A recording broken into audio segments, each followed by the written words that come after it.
Hey y'all, I thought I'd come back and do a quick 420.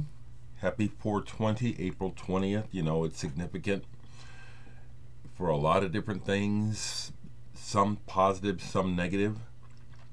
Um, I'm definitely down with the 420 school as far as the old thing associated with getting out of school and meeting and doing certain things and the association with the Grateful Dead.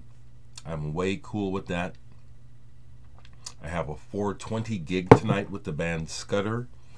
The band is straight now, but 40 years ago, Scudder was a huge party band, and some of the original members are dead as a result, but the surviving members, we like to rock and have a good time, so we'll be celebrating 420.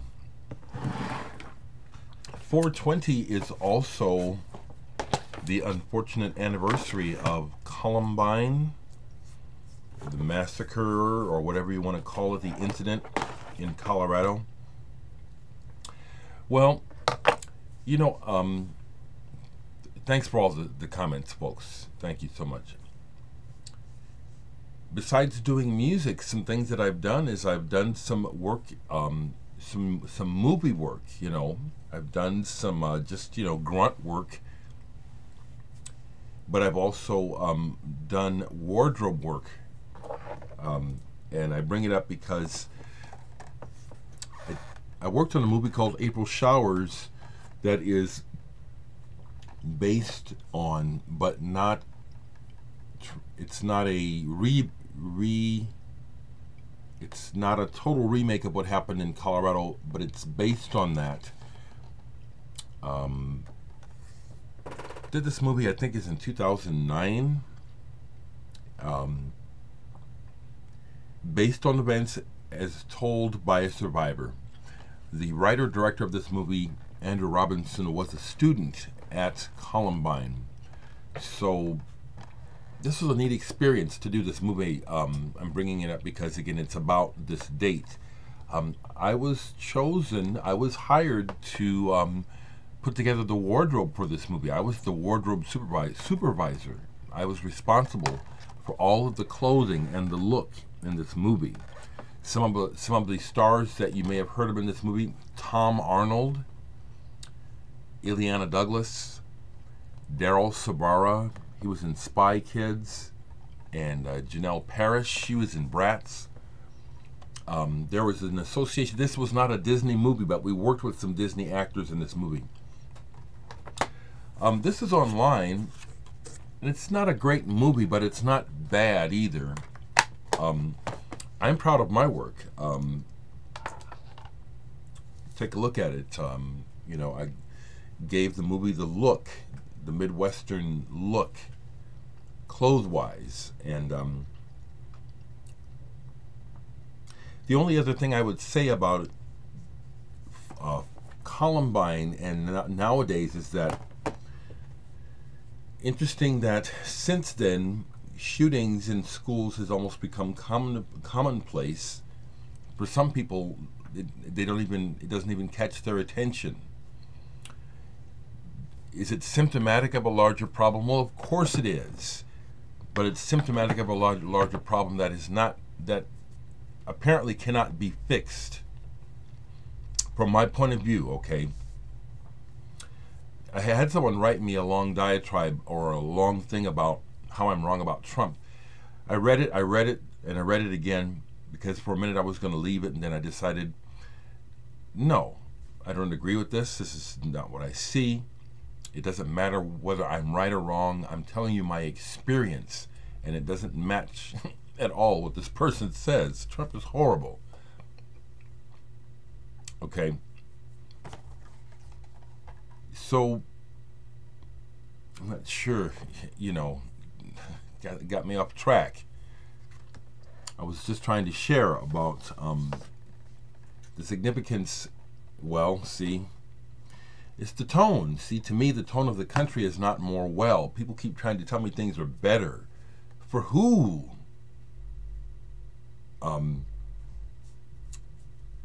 For who?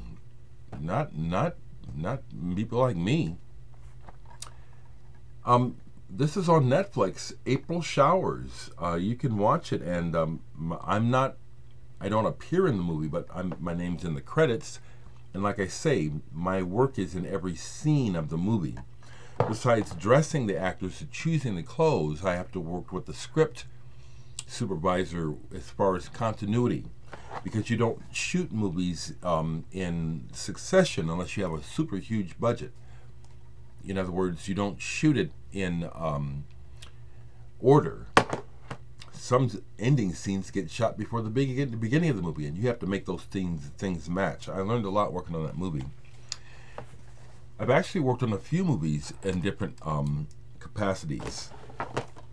The most recent two movies in my CV are these: working with independent local filmmaker Jim Fields, who's made two gay-oriented films here in Nebraska. Two of the first. This is Life After X, just came out last year. It's about divorce, about two guys getting married and then needing a divorce.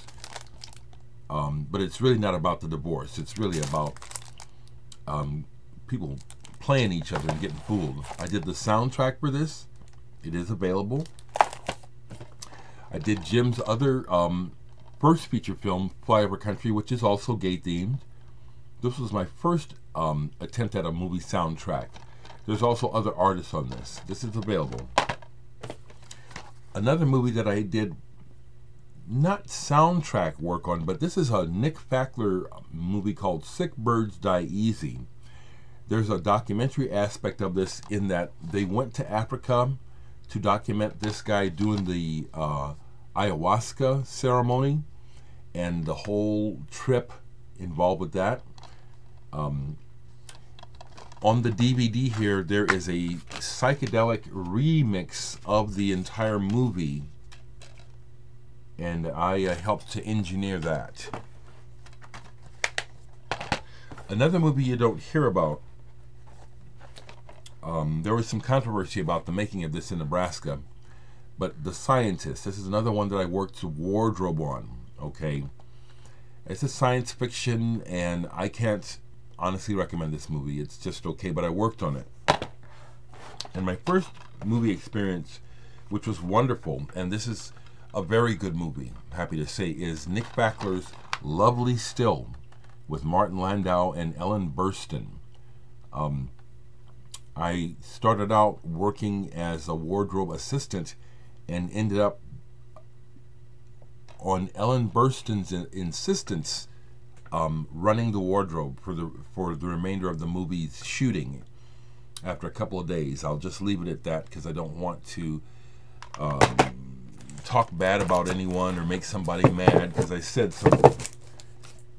Boy, people just can't handle. People are really touchy. People are real touchy.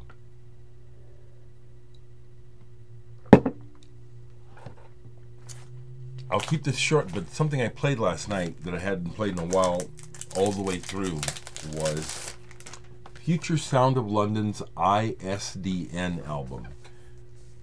Future Sound of London, a couple of British DJs, I believe, who started this project.